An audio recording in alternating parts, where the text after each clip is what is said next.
Une histoire courte, c'est que je me suis lancé en affaires en l'an 2000. Le Voice Portal n'a pas marché. En 2003, on lance un centre d'appel. Ça explose. C'était... OK, centre d'appel pour vendre... Non, on a fait le service à la clientèle de Fido Rogers, Belle Vidéotron, Cirque du Soleil, Post Canada, L'Orbaz. Donc, on avait 2800 employés. Tu sais, tu fais tout appeler les business. Tu disais, regarde, moi, là, Fido, on prend tout ce que vous avez, on forme notre gang à être capable de répondre aux besoins des clients qui appellent parce que la boîte vocale ne marche plus, parce qu'il y a un paiement qui n'est pas, whatever. Exactement. Fait que toi, tu formais ça. Tu avais 2500 personnes d'une place. Dans plusieurs places, on avait 7 centres d'appel à travers le Canada. Oh! Surtout au Québec. Anglais-français. Oui, on avait à l'île du Prince-Édouard, on avait 2 au Nouveau-Brunswick, 1 à Cornwall. Puis après ça, quand moi j'ai vendu 75 en 2012, je pense qu'ils n'ont ouvert un autre à Sarnia. Mais comment ça passe? C'est ça? Comment ça part? Tu t'es dit, on part à un centre d'appel, on loue un petit local, on met 2-3 personnes, puis... On essayait, tu sais, après le flop de la reconnaissance de la parole, il était hors de question qu'on retourne travailler pour quelqu'un. Georges, ça ne tentait pas, moi non plus. Ça a duré combien de temps, cette partie-là, que vous avez tenté l'autre business à peu près 2 ans. Fait que 2 ans de graines, il n'y a rien qui lève, il n'y a rien qui se passe. On faisait de la consultation, on était bien payé, mais c'est pas ça qu'on voulait. OK. On avait quand même un bon revenu, mais on le mettait de côté parce qu'on cherchait quoi d'autre faire. Là. Okay. Et à un moment donné, je suis dans un meeting chez Fido, parce que je travaillais là comme spécialiste. Consultant. Et j'entends qu'ils veulent avoir qu'un des concurrents a dit non pour avoir des gens en télémarketing. C'est le même qu'on a commencé, mais on a switché rapidement en inbound après. Et on avait déjà regardé de se lancer dans le centre d'appel, mais comment que ça marche? Fait que quand j'ai entendu ça, j'ai tout de suite appelé Georges. J'ai dit, ben c'est le temps de faire ton pitch de vente, là, ils en ont besoin. Il a fait son pitch de vente, puis ça, c'était le mercredi. Moi, j'ai continué d'être consultant, et c'est Georges qui a lancé le centre d'appel dans les bureaux. Moi, j'ai pas de bureau, là. Il faut que je trouve 20 agents. J'ai pas de bureau, j'ai pas de technologie, et il faut que je prenne des appels pour Fido. On a dit à Fido, au lieu de charger 28$ de l'heure, c'est ce qu'on pouvait facturer pour un agent, on va vous facturer 21$ de l'heure, mais vous allez nous fournir la technologie. On va débarquer chez vous avec nos agents, puis on va utiliser tous tes bureaux, toute ta technologie, et c'est moi qui faisais la technologie derrière. Okay. Donc, il y avait 150 sièges de disponibles. Fait qu'ils nous ont dit oui, c'était un maudit bon deal. Wow. Il était mal pris. Tu sais, des fois, quand il est mal pris, parce que dans ce temps-là, on est en 2003, à chaque trimestre, les compagnies de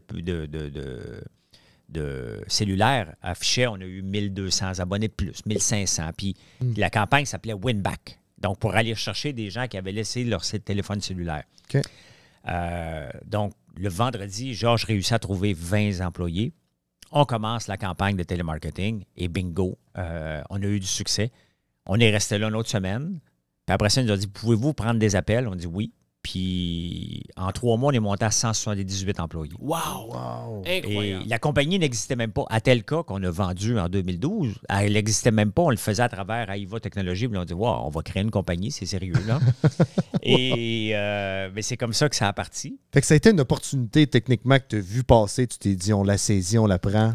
Bien, c'est ce que je dis souvent. Hein, quand il y a une opportunité qui passe, il faut que tu la saisisses. Tu n'as pas le temps de penser. C'est ça. Et là, tu n'as pas le temps. Moi, tu vas le faire la semaine prochaine. Ouais. Tu veux le faire pour vendredi, on va trouver.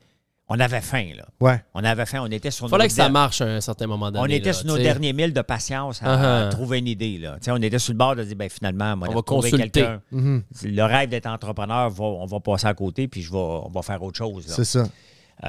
Mais on n'était pas encore tout à fait là, puis l'opportunité est venue. Et on a sauté dessus, puis ça nous a permis de relancer notre compagnie AIVA Technologies en faisant des logiciels. Et on a vendu en 2012.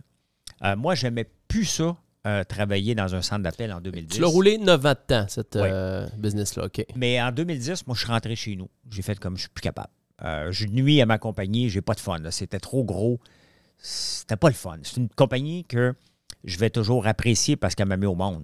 Elle m'a permis d'être indépendant financièrement, mais j'étais plus capable de me présenter le matin. J'en avais mal au cœur. Oh, OK. Là. Tellement qu'elle me tapait ses nerfs à la fin. Là. OK. Parce que c'est toujours la même affaire. Des rapports, des données, des absents, puis toujours la même affaire. Ce qui n'est pas mal, mais j'avais donné. Je voulais faire autre chose.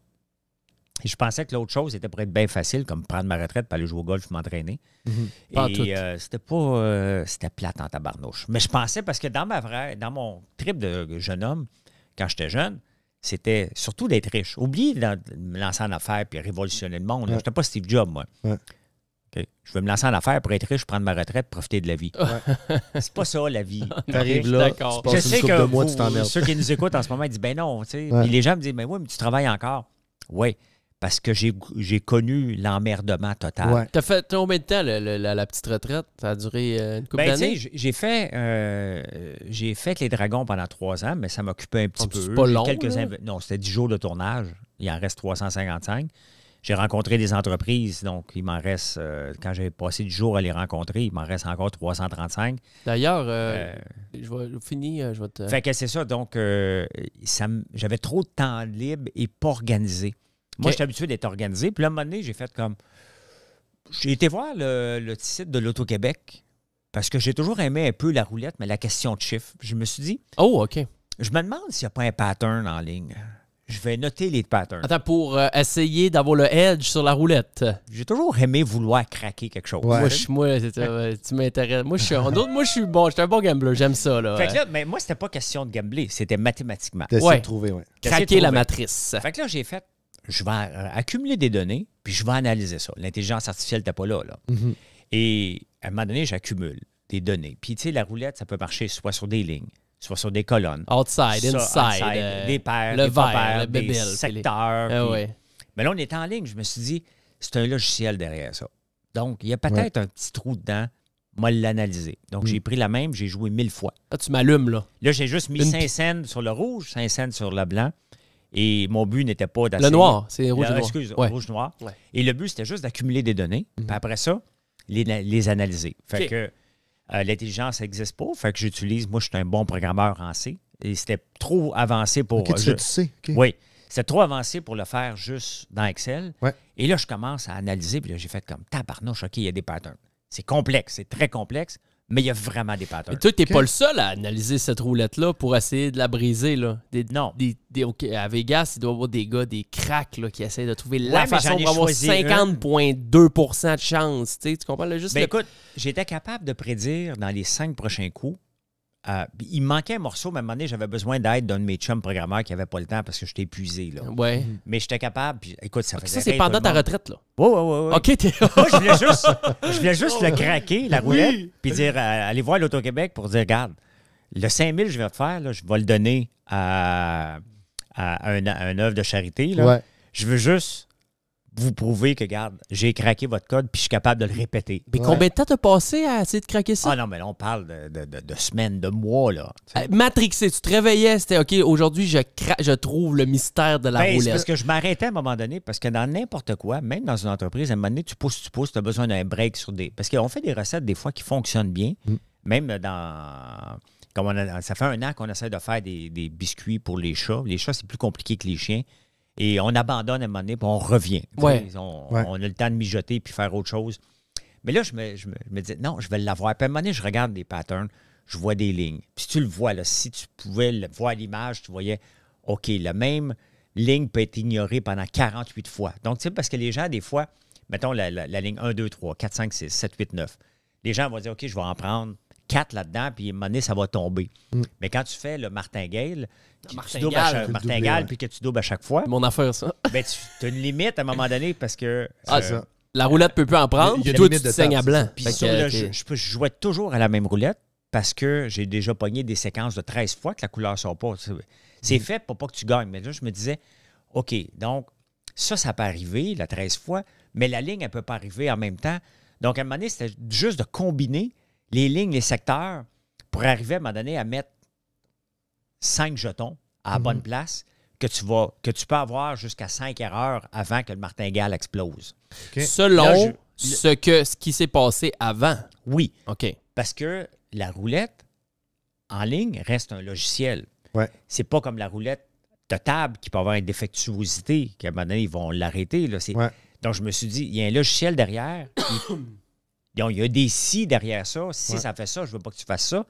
Je me suis dit, il y a peut-être. C'était juste un trip, OK? Puis t'as-tu réussi à trouver quelque chose? C'est ça. Écoute, j'étais bon à 90 puis ça faisait rire tout le monde. Tout le monde qui venait chez nous, je le disais à tout le monde. Tu le faisais 3-4 runs de roulette? Je le faisais 3-4 runs de roulette. Je disais, ben non, ça se peut pas. Je me suis dit, ben, le petit 10 qui manquait, je le voyais visuellement. J'avais juste besoin de programmer. Est-ce que j'aurais été capable de l'emmener jusqu'au bout? J'aurais aimé ça. Mais c'était pas pour faire de l'argent, c'était juste pour... J'avais trop de temps de libre, on va s'entendre. Et j'avais du fun à regarder les statistiques et dire, je vais t'avoir, moi. Mais aujourd'hui, ce jeu-là n'est plus là. Je suis allé voir il y a 2-3 semaines. Et mais inquiète-toi pas, il y en a en masse des non, mais celui-là que j'avais essayé que je comprenais comment il fonctionnait. Tu l'avais nerdé. Exactement. Ouais. Donc, il n'est plus là. Donc, peut-être parce que quelqu'un l'a craqué, justement. Peut-être. Peut-être que ce sera un projet pour la deuxième retraite. Non, mais ça prend du temps, mais c'était le fun à faire, puis ça faisait rire le monde.